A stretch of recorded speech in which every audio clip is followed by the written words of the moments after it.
Hello, everyone, and welcome once again to the Word of the Day podcast, coming to you, as always, pre-recorded from the RAV4 studios. I'm your host, Jamie Silva, and we've got another truly superior word to share with you today. And this was sent to us, incidentally, by alert listener Brad, who is therefore due some collectible Word of the Day merchandise, which you're also welcome to collect by following the link at wotdpodcast.com/merchandise. Only difference is you would have to pay for it, unlike Brad, who sent in a word and must therefore be rewarded. Now, as we get this show started, please allow me to introduce today's talented voice actor, appearing now for the second time on the program, Ashley. Ashley, what a pleasure it is to have you back on the show. Happy to be back, Jamie. Today's word is a noun, machinations. And technically, this has a singular form too, machination, but I've only ever heard the plural. As far as the definition goes, I would say machinations refers to a set of complex maneuvers necessary to carry out a plan or scheme. So, if you were to plan a surprise birthday party for your friend John, who happens to be fascinated by the executive branch of the United States federal government, you might need to secretly alert John's buddies about the party, then cook up some excuse to get John out of the house while you decorate it and cook the food, and then you got to remind all the guests they're supposed to show up dressed as their favorite cabinet member. And you have to handle the logistics for former Secretary of Agriculture Tom Vilsack to make a dramatic entrance right as John is blowing out the candles. Now, there are a lot of moving parts to this. Lots of sneakiness and plotting and deception and manipulation, all in support of an ultimate goal. That is, throwing a surprise party for John. So, all that maneuvering, scheming, and behind-the-scenes orchestrating, those are the machinations. For a party as exciting as this one, I am sure no effort would be too great.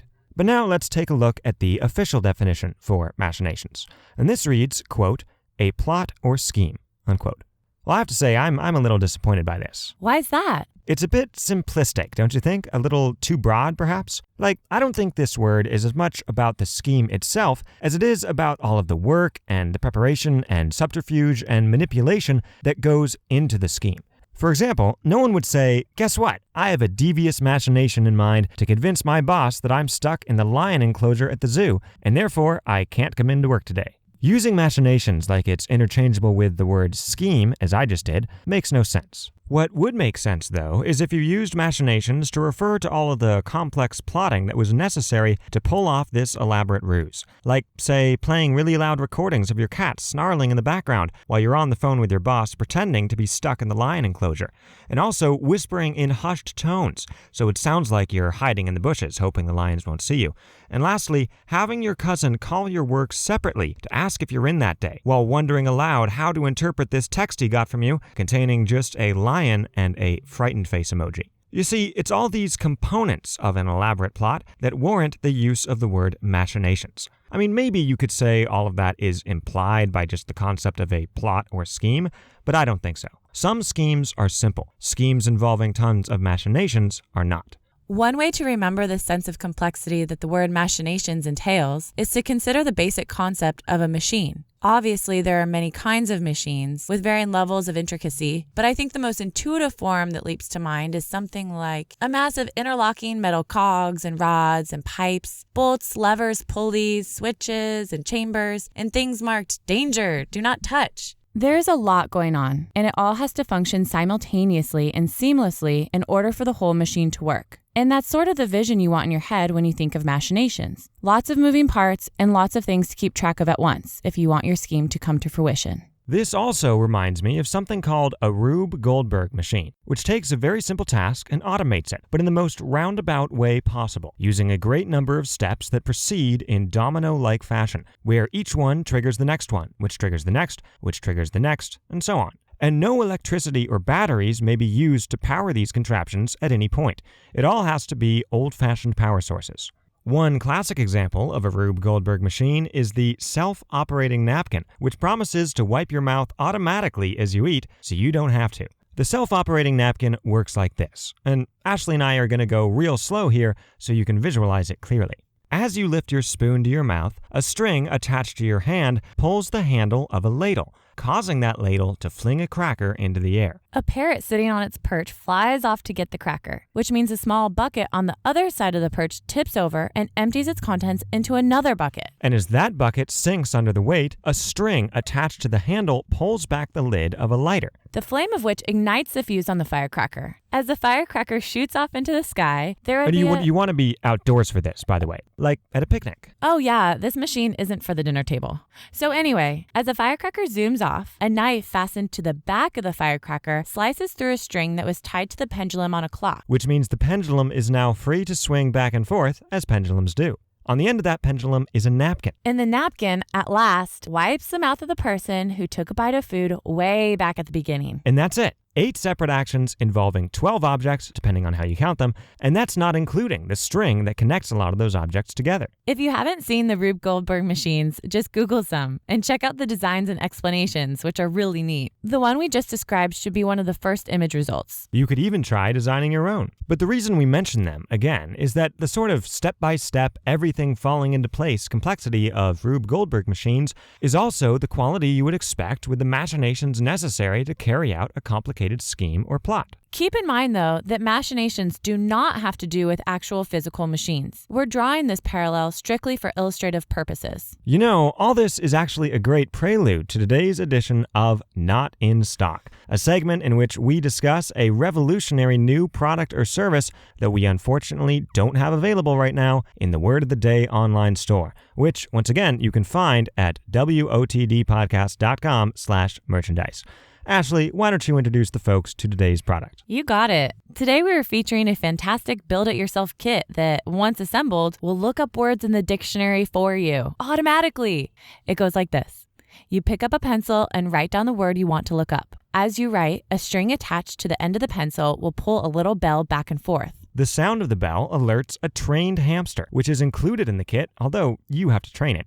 So it starts running around in its little hamster wheel. As the wheel turns, it stretches and then releases a sling that's holding a billiard ball, thus hurling that billiard ball through a sheet of glass. The pieces of shattered glass will fall onto and tear apart a thin piece of paper stretched between 2 sticks, which then fall down. One of those sticks has a piece of flint on the end of it, which strikes a chunk of steel laying on the ground, thus setting off some sparks. The sparks light some newspaper, which in turn lights some kindling to make a small campfire. Over the campfire, there is a kettle of water, which eventually boils. The steam from the kettle travels upward through a tube and melts a large ice cube, frozen inside of which is a cantaloupe. When the ice melts, the cantaloupe falls onto a small trampoline and rebounds upwards to knock a dictionary, also included in the kit, off a shelf, not included. As the dictionary falls off the shelf, a string glued to its binding winds up this cog. And the cog is fastened to some fan blades. So just as the dictionary hits the coffee table in front of you, the fan begins to spin, and the resulting breeze turns the pages of the dictionary. And just like that, no trouble at all, you can look up whatever word it was you were curious about. It's like clockwork. I do have to say, though, there is this one problem we're having, and this is why we haven't quite made this patent-pending self-propelled word finder available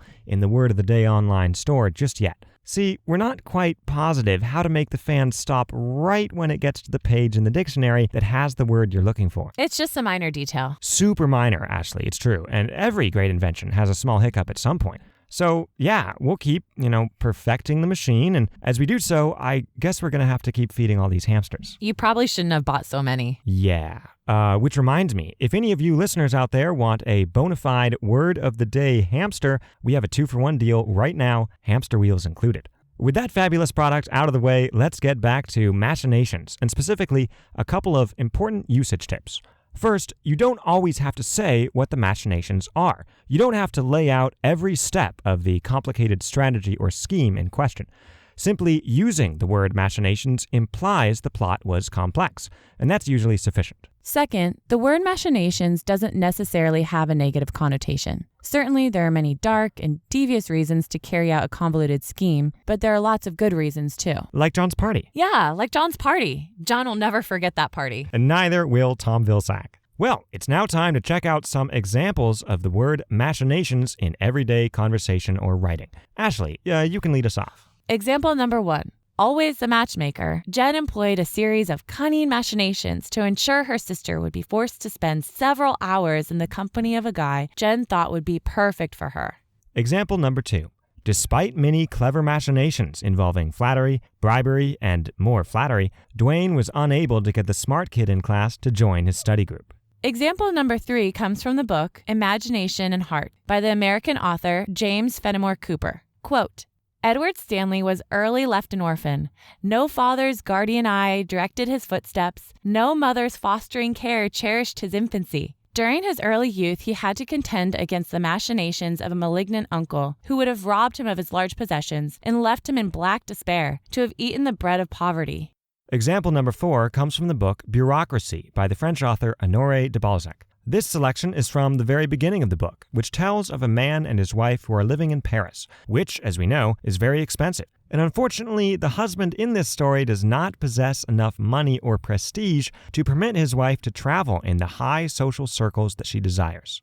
Quote, Thus it was that about this period in their lives, she resolved to take the making of her husband's fortune upon herself, to thrust him at any cost into a higher sphere, and to hide from him the secret springs of her machinations. Unquote. I love the mention of secret springs there. It's the perfect phrase because it evokes images both of machines and the hidden parts within that power them. And indeed, it's the hidden parts of secret schemes that make them function. Now, there is one other word that I think pairs really well with machinations, both from a meaning and an alliteration standpoint, and that is the adjective Machiavellian. This means, quote, cunning, scheming, and unscrupulous, especially in politics or in advancing one's career, unquote. This word is taken directly from the name of an Italian nobleman, the political scientist and author Niccolo Machiavelli, who lived in the early Renaissance period. Machiavelli's most famous work was a book called The Prince, and this contained all sorts of advice on how to rule effectively, as well as what qualities a leader should possess in order to gain and remain in power.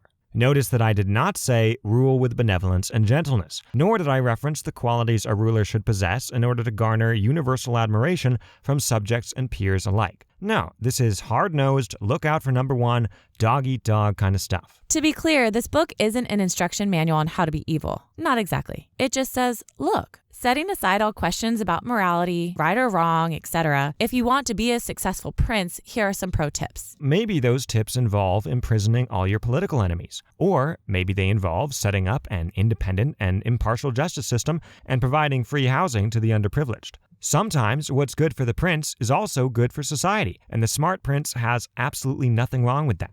But if the prince, or anyone, does things for the sake of staying in power, he's probably being Machiavellian. Here's a quotation from Machiavelli's book that does a great job of summing up this amoral approach. Quote, any man who tries to be good all the time is bound to come to ruin among the great number who are not good. Hence, a prince who wants to keep his authority must learn how not to be good and use that knowledge or refrain from using it as necessity requires. Unquote. Now, that last phrase, as necessity requires, is crucial. The Machiavellian person does what he or she believes is necessary in order to accomplish some goal or end. And if being a little evil is necessary, so be it. Virtue may be advisable sometimes, but it's just one potential tactic of many. Nowadays, as the definition implies, Machiavellian is usually used in either political or job settings.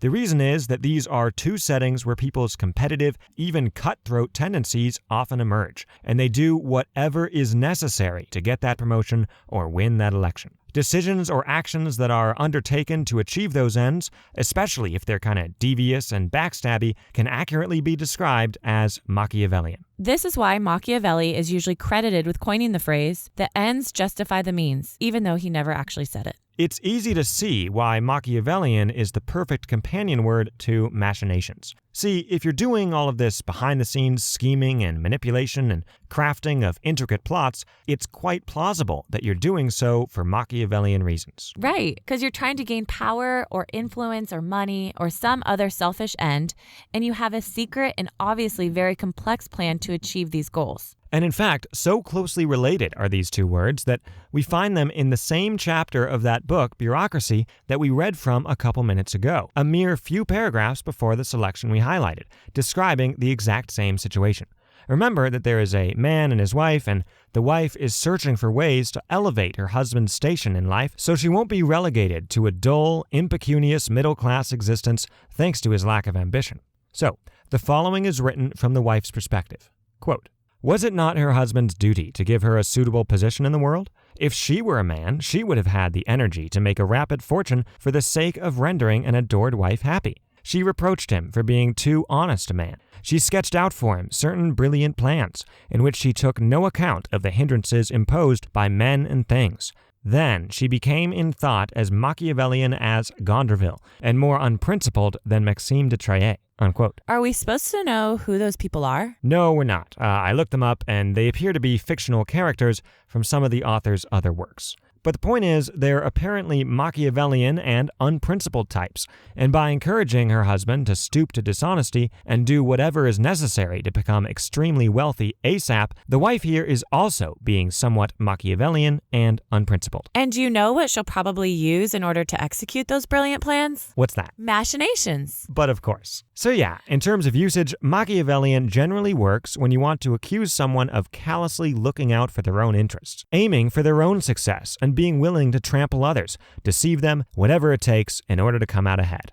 Okay, I think that is about enough for today. Thank you all so much for listening, and Ashley, thank you so much for coming on the show again. Of course. But what about Producer Pete? I don't see him around. Yeah, Ashley, unfortunately, Producer Pete is suspended right now for hatching a Machiavellian scheme to take over as host of the show. Oh dear. I know, right? He says he regrets it though, so I'm sure he'll be back soon.